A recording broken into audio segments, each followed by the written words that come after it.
The crisp morning air nipped at Tom's face as he adjusted his orange safety vest and checked his hunting gear one last time. The sun was just beginning to peek through the trees, casting long shadows across the frost-covered ground. This was his favorite time to be in the woods, peaceful, quiet, and full of promise. Tom had been hunting in these Michigan woods for over 20 years now, following in his father's footsteps. Every weekend during hunting season, he'd wake up at 4 a.m., pack his thermos with hot coffee, and drive out to his favorite spot about an hour from the city. The familiar drive through winding country roads always helped clear his mind, especially after a long week at the construction site. This particular morning felt different somehow. The woods seemed unusually still, with only the occasional rustle of leaves in the gentle breeze. Tom had been tracking a buck since dawn, following its fresh tracks through patches of melting frost. His boots made soft crunching sounds against the fallen leaves as he carefully made his way deeper into the forest. As he moved through a thick patch of pine trees, something caught his attention, a sound that didn't belong in these woods. At first, he thought it might be an injured bird, or maybe even a fox caught in something. But there was something about the sound that made the hair on the back of his neck stand up. It was too desperate. Tom paused, his breath visible in the cold morning air. He listened intently, trying to pinpoint the direction of the sound. There it was again, a weak whimper carried on the wind, coming from somewhere to his left. His hunting instincts told him to stay on the buck's trail, but something else, something stronger, pulled him toward that sound. Carefully placing each step to avoid tree branches, Tom veered off his planned route. The terrain grew rougher here, with fallen logs and thorny bushes making progress slow. He had to stop several times to untangle his jacket from the grabbing thorns. The whimpering grew slightly louder, then stopped completely, making his heart race with concern. "Please don't let it be what I think it is," he muttered under his breath, pushing through a particularly dense thicket. His hands were getting scratched up, but he barely noticed. The morning dew soaked through his pants as he crawled under a low-hanging branch, his rifle carefully slung across his back. After what felt like an eternity but was probably only 15 minutes, Tom reached a small clearing. What he saw there made him freeze in his tracks. His heart, already pumping from the difficult trek, seemed to skip a beat. Through the morning mist, he could make out a shape tied to an old oak tree, a dog, and from the looks of it, it hadn't been there just overnight. The scene before him told a story that made his stomach turn. Empty food bowls lay scattered nearby, covered in leaves and dirt. The rope around the tree was frayed and weathered, suggesting this wasn't a recent abandonment. The dog, which he could now see was a German shepherd, looked terribly thin, its once proud frame reduced to skin and bones.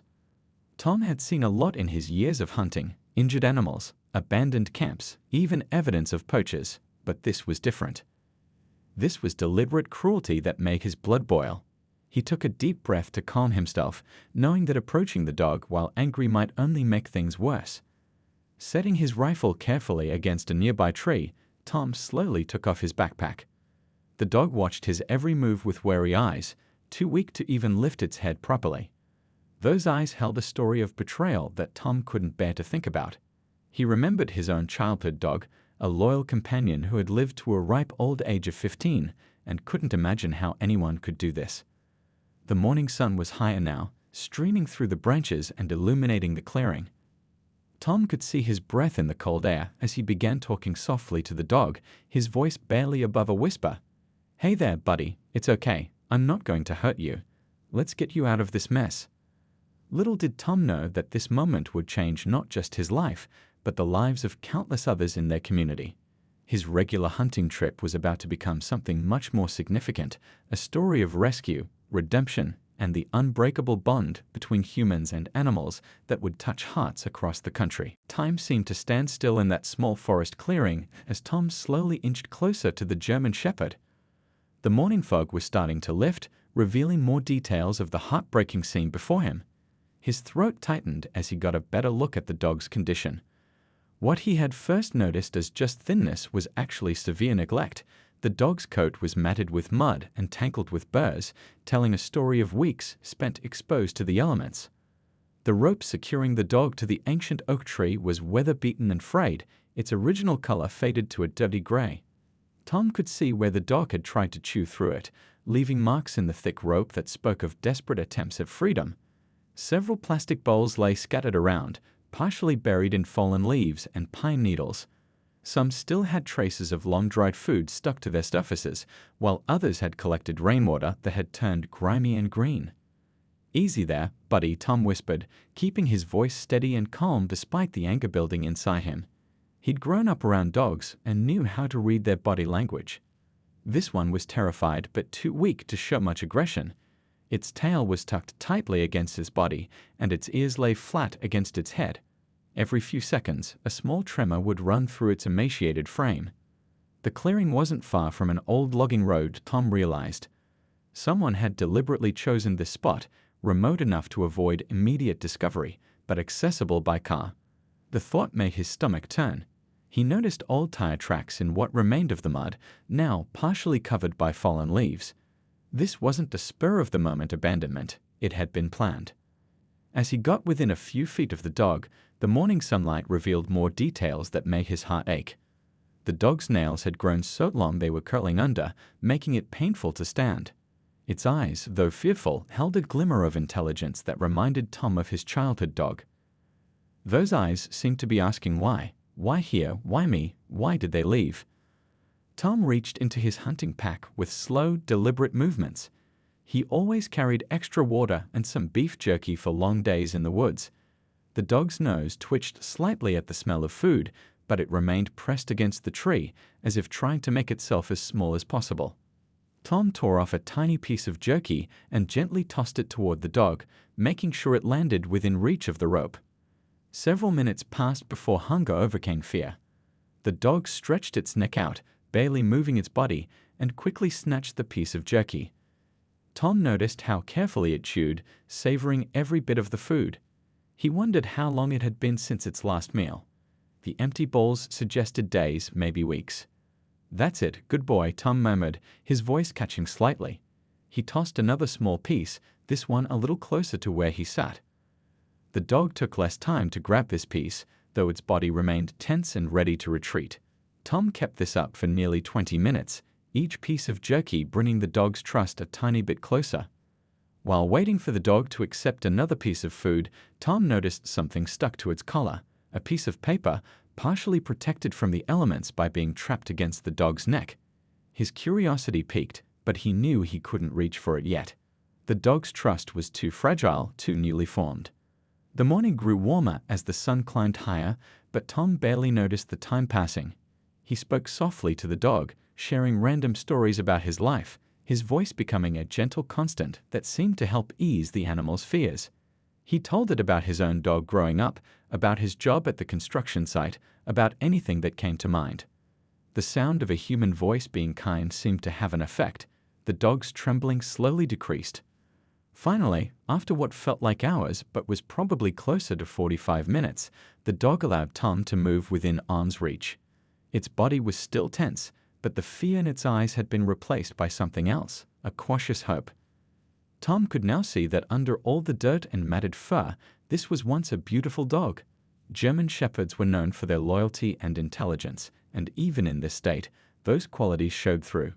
The piece of paper on the collar beckoned, promising answers to the questions that had been building in Tom's mind since he first heard that whimper in the woods. But first things first, this dog needed water, and the rope needed to come off.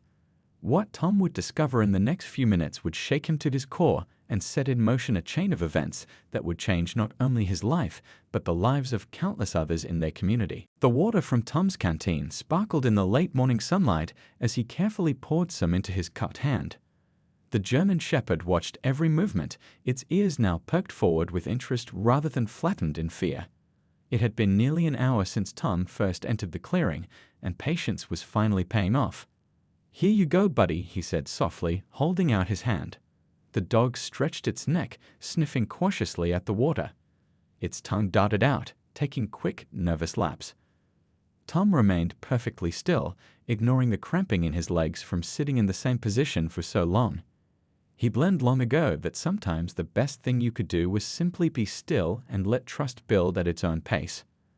As the dog drank, Tom got his first close look at its collar. What he'd initially thought was just a regular leather collar was actually a well-made one, though now weather-beaten and cracked. There was a metal tag attached, but it was too tarnished to read from where he sat. The piece of paper stuck beneath the collar fluttered slightly in the breeze, but Tom resisted the urge to reach for it just yet. The dog finished drinking and lifted its head, water dripping from its muzzle. For the first time, its tail moved slightly, not quite a wag, but no longer tucked tight against his body.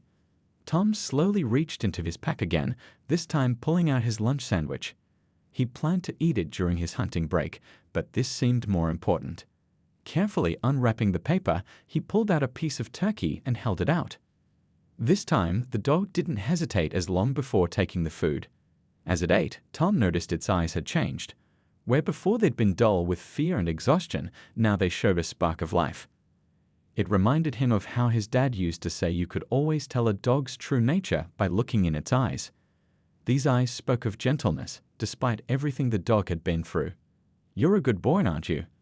Tom spoke quietly, offering another piece of turkey.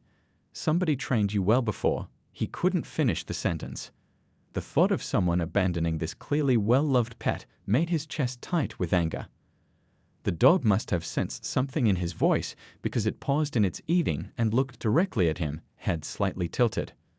That moment of connection gave Tom the courage to try something new. He slowly extended his hand, palm up, letting the dog see it clearly. "It's okay," he murmured. "I'm not going to hurt you." The German Shepherd sniffed his hand cautiously, its wet nose touching his skin. Then, in a gesture that brought tears to Tom's eyes, it gave his hand a tiny lick. Encouraged, Tom began talking more, keeping his voice low and steady. He told the dog about his own childhood pet, a mixed breed named Buddy who'd been his constant companion through high school. As he talked, he gradually moved his hand up toward the dog's head. When his fingers finally made contact with the matted fur, the dog tensed for just a moment before leaning slightly into his touch. "That's right," Tom said, gently scratching behind the dog's ears. "You remember what it's like to be loved, don't you?" The dog's response was to press harder against his hand, as if trying to soak up every bit of affection it could get.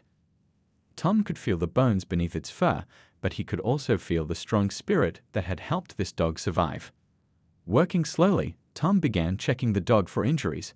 Apart from some raw spots where the rope had rubbed and the generally poor condition from neglect, there didn't seem to be any major wounds.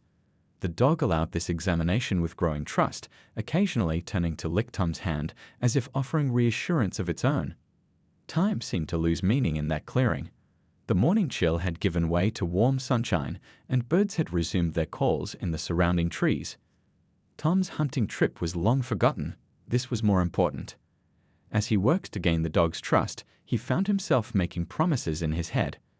This dog would never know abandonment again. Whatever its story was, whatever that paper under its collar might reveal, this dog's future would be different. Finally, after what felt like hours of gentle words and careful movements, the dog allowed Tom to reach for its collar. The metal tag, cleaned with a corner of his shirt, revealed a name that made Tom smile. "Max," he read aloud. The dog's ears perked up at the sound, and its tail gave a definite wag. "So that's your name, boy. Well, Max, what do you say we get this rope off you and figure out what that paper has to say?"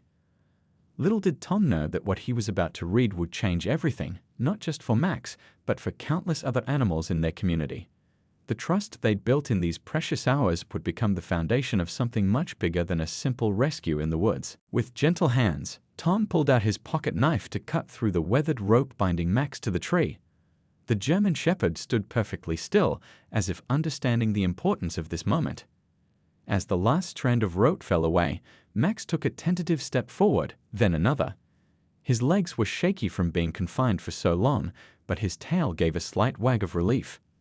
Now that Max was free, Tom could finally reach for the mysterious paper tucked into his collar.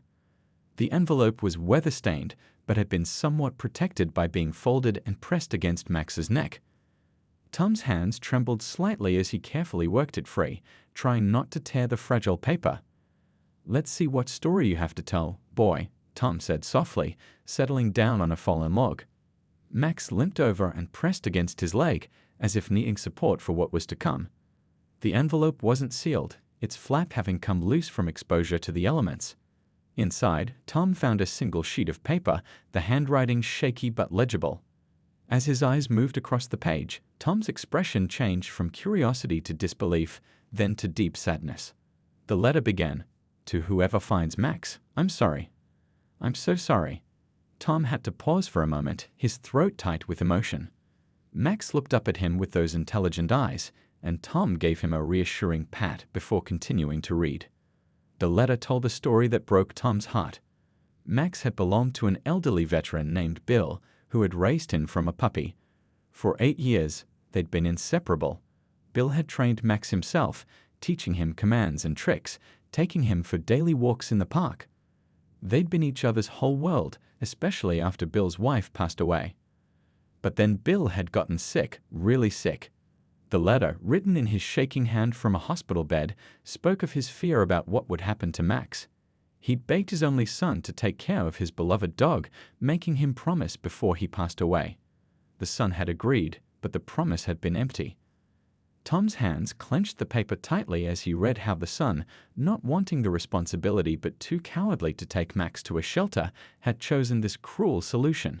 He'd driven out to these woods, tied Max to the tree, and left some food and water, as if that somehow made it better. The date on the letter was from 6 weeks ago. 6 weeks, Tom whispered, looking at Max with new understanding. "You've been out here for 6 weeks." The dog had somehow survived the early fall rains, the dropping temperatures, and who knows what else. Tom thought about the nights getting colder, the predators that roamed these woods, the fear and confusion Max must have felt as his food and water ran out. Standing up, Tom had to walk a few steps away, trying to control his anger. How could someone do this to a family member's beloved pet? He thought about his own father, about how much their family dog had meant to him. The idea of betraying a final wish like this was incomprehensible. Max followed him, limping but unwilling to be separated now that he was free. The dog pressed against Tom's legs again, and Tom knelt down to wrap his arms around him. "It's okay, boy," he said, his voice rough with emotion. "You're not alone anymore." Max responded by resting his head on Tom's shoulder, as if he'd been waiting weeks to give this simple gesture of trust. Looking around the clearing, Tom noticed things he hadn't seen before. Claw marks on the tree where Max had tried to free himself, the worn earth where he paced as far as the rope would allow, old rain stains on the letter that had somehow survived it all. But he also saw something else.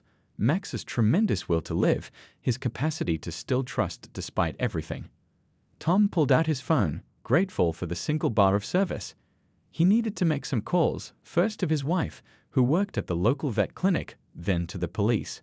What had happened here wasn't just cruel, it was illegal. The letter was evidence, and Tom intended to make sure there were consequences. As he dialed, Tom felt a new purpose filling him. This wasn't just about rescuing one dog anymore. This was about making sure nothing like this ever happened again in their community.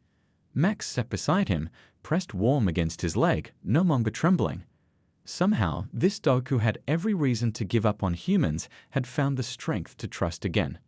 The morning's hunting trip was long forgotten. Tom had set out looking for deer, but had found something far more important, a soul in need, a wrong to right, and a cause worth fighting for. As he waited for his call to connect, he looked down at Max and made a silent promise. This dog's story of betrayal would become a story of hope, one that would touch hearts and change lives far beyond this forgotten corner of the woods. The journey back through the woods proved to be more challenging than Tom had expected. After his wife Emmy's reassuring voice on the phone and her promise to prepare the clinic for their arrival, Tom faced his next challenge, getting Max safely out of the forest. The morning had warmed considerably, but the terrain was rough, and Max was weak from his ordeal. "Take it slow, buddy," Tom encouraged as Max stumbled over a fallen log. The dog's determination was incredible. Despite his exhaustion, he kept pushing forward, staying close to Tom's side. Every few minutes, Tom would stop to offer water from his canteen, which Max gratefully accepted. These short breaks also gave the dog a chance to rest his shaking legs. Tom had wrapped his hunting jacket around his rifle and strapped it to his back, keeping his hands free to help Max when needed. The German shepherd's matted fur caught on branches and thorns, and Tom carefully worked to free him each time. During one such pause, Max looked up at him with those soulful eyes and gave his hand a gentle lick, as if saying thank you. The woods that had seemed so peaceful during his morning hunt now felt like an obstacle course. Tom found himself talking constantly to Max, pointing out tricky spots in the path and offering encouragement. "Watch out for that root there," he'd say, or just a little farther to the next clearing. Max seemed to take comfort in his voice, perking up his ears at each new instruction.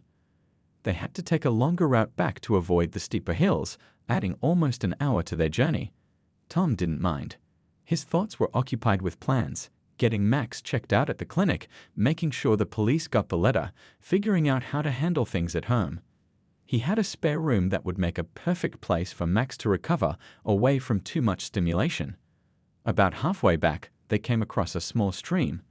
Tom paused, thinking Max might want a drink, but the dog surprised him by walking straight into the shallow water. He stood there for a moment, letting the cool water soothe his paws, then took a few drinks before looking back at Tom as if to say, "Okay, I'm ready now." "Smart boy," Tom said with a smile, noting how Max seemed to grow more confident with each passing hour. The fear that had been so evident in the clearing was slowly being replaced by something else. Trust, and maybe even a hint of happiness. Despite his weakness, Max's tail would give a small wag whenever Tom spoke to him. The sun was high overhead when they finally reached the old logging road where Tom had parked his truck. Max paused at the sight of the vehicle, his body tensing slightly. Tom wondered if it brought back memories of his last car ride, the one that had ended with him tied to that tree. "It's okay," Tom assured him, kneeling down to eye level with the dog. "This ride's taking you to a better place." Tom had some old blankets in the back of his truck, kept there for emergencies. He spread them out in the passenger seat, creating a comfortable spot for Max. Getting the weakened dog into the truck was another challenge. Max tried to jump up on his own, but his legs gave out. Without hesitation, Tom gently lifted him, surprised at how light he was due to the weeks of neglect. Once settled in the truck, Max's exhaustion caught up with him. As Tom started the engine, he noticed the dog fighting to keep his eyes open, head bobbing with fatigue. "Get some rest, boy," Tom said softly, reaching over to give Max's head a gentle pat. "You're safe now." As if he understood, Max let out a deep sigh and finally allowed his eyes to close. During the drive back to town, Tom kept glancing over at his passenger. Max had fallen into a deep sleep, his breathing steady and peaceful perhaps for the first time in weeks. At stoplights, Tom would reach over to touch him gently, just to reassure himself that this was real, that they had actually found each other in those vast woods. The letter rested in Tom's pocket, its weight seeming far heavier than just paper. It held not only the story of Max's betrayal, but also the key to justice. Tom's jaw tightened as he thought about Bill, the veteran who had loved this dog so much, and the son who had betrayed that love. But then he'd look at Max, peaceful in his sleep, and feel something else. Hope. This wasn't the end of Max's story, it was just the beginning of a new chapter. As they drove through town toward the vet clinic, Tom made another silent promise to the sleeping dog beside him. Whatever happened next, Max would never know abandonment again. Together, they would turn this story of betrayal into something positive, something that might help other animals in similar situations. Max had survived his ordeal in the woods, and now it was time for him to thrive. The small veterinary clinic buzzed with quiet activity as Tom's truck pulled into the parking lot. Annie was already waiting outside, her face showing both concern and determination as she saw Max through the passenger window. She'd prepared everything after Tom's call, and now the real work of helping this brave dog would begin. "Oh, sweetheart," Amy whispered as Tom carefully lifted Max from the truck. Despite his nap during the drive, Max was still unsteady on his feet. The German Shepherd pressed close to Tom's legs, uncertain about this new situation, but something in Amy's gentle voice seemed to reassure him. His tail gave a slight wag as she knelt down to his level. Inside, the clinic staff had cleared their schedule to focus on Max.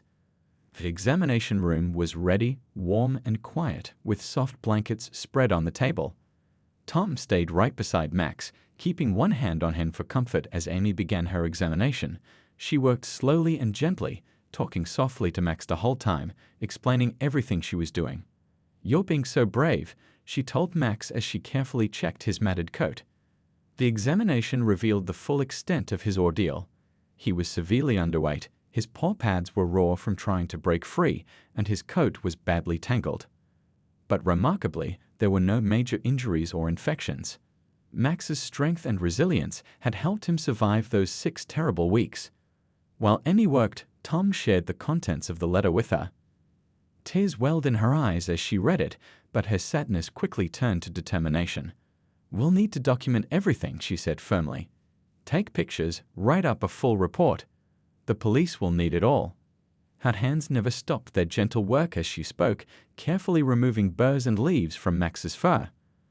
The next few hours passed in a blur of activity. The police arrived to take statements and collect the letter as evidence. They were especially interested in the date and signature, making copies and taking photos. Officer Chen, a T9 unit handler, was particularly moved by Max's story. "We'll make sure this is properly investigated," he promised, giving Max a gentle pat. The most challenging part came when they needed to clean Max up. Emmy knew it would take hours to work through the matted fur, and some would need to be carefully shaved. But Max surprised them all with his patience. He stood still as Amy and her assistant worked, only occasionally turning to look at Tom for reassurance. When they finally finished, Max looked like a different dog, thin and a bit patchy but clean and more comfortable. "He's going to need special care for a while," Amy explained as she prepared Max's medications. "Small meals several times a day to help him regain his strength. His stomach will need time to adjust to regular food again." She handed Tom detailed instructions, though they both knew Max would be staying with them. The decision hadn't needed discussion, it was simply understood.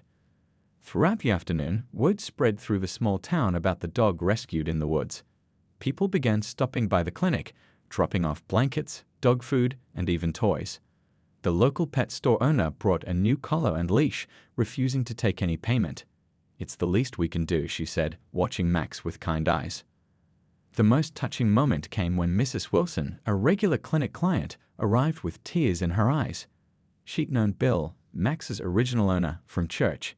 "He loved that dog so much," she told them, her voice shaking. "Every Sunday, he'd tell us what new trick Max had learned." Her stories helped fill in more pieces of Max's past, painting a picture of the happy life he'd had before everything changed. As evening approached, Annie finished her final checks on Max. "He's stable enough to go home," she said, though home now meant their house, not the empty one he'd been taken from. Max seemed to understand something good was happening. Despite his exhaustion, his tail wagged more steadily now, and his eyes followed Tom's movements with growing trust. Tom gathered the supplies they'd need: medications, special food, comfort items donated by the community. As he helped Max into the truck for the second time that day, he noticed how different things felt from their morning drive. Max settled onto his blankets more easily, no longer afraid of what the ride might mean. The sun was setting as they drove home, casting long shadows across the street. Tom thought about everything that had happened since he'd heard that first whimper in the woods. In just one day, their lives had changed completely. But watching Max in the passenger seat, now clean and starting his recovery, Tom knew they were exactly where they were meant to be. Little did they know that Max's story was about to touch even more lives. The local newspaper reporter who'd heard about the rescue was already working on an article. And soon Max's journey from abandoned pet to beloved family member would inspire changes that would help other animals in need. The day that had started with a hunting trip was ending with something much more meaningful: the beginning of a mission to make sure no other pet would suffer as Max had. 1 year had passed since that life-changing morning in the woods. The autumn air was crisp and cool as Tom stood at the edge of his backyard, watching Max run through the fallen leaves. The once frightened, emaciated German Shepherd had transformed into a healthy, confident dog whose coat gleamed in the morning sunlight. "Come on, boy," Tom called, holding up Max's favorite orange ball. Max bounded over, his powerful legs carrying him effortlessly across the yard. It was hard to believe this was the same dog who could barely walk a year ago. These days, Max's morning play sessions were full of joyful energy that made Tom smile every single time. The changes weren't just physical. Max had blossomed into a loving, trusting companion who brought joy to everyone he met. He slept in a cozy bed next to Tom and Amy's room, though he often ended up snuggled at the foot of their bed by morning. His favorite spot during the day was by the living room window, where he could watch the neighborhood children playing and receive pets from passers-by who knew his story. That story, as it turned out, had touched more lives than anyone expected. The local newspaper article about Max's rescue had gone viral online, reaching people across the country. Letters and emails poured in from readers moved by his journey from abandonment to recovery. Many shared their own stories of rescued pets, while others asked how they could help prevent similar cases of abandonment. The community's response had been remarkable.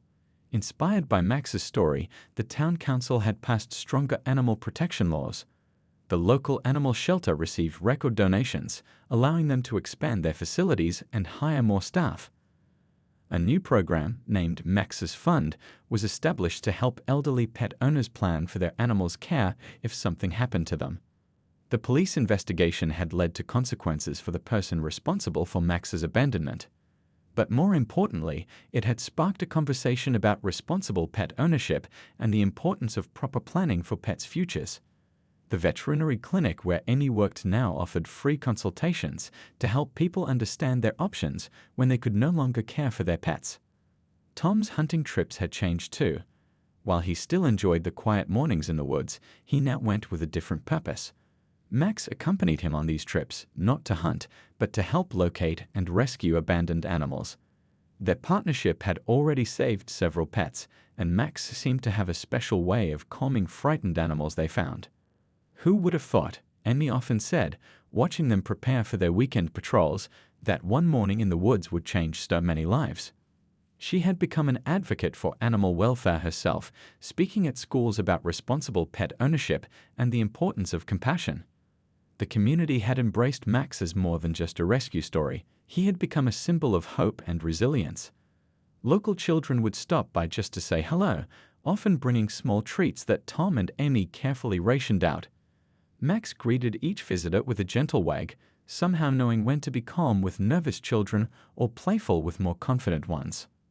On warm afternoons, Tom would sometimes take Max back to the woods where they first met. But now, instead of fear and desperation, these visits were filled with joy. Max would run freely through the trees, stopping occasionally to check on Tom, his eyes bright with happiness.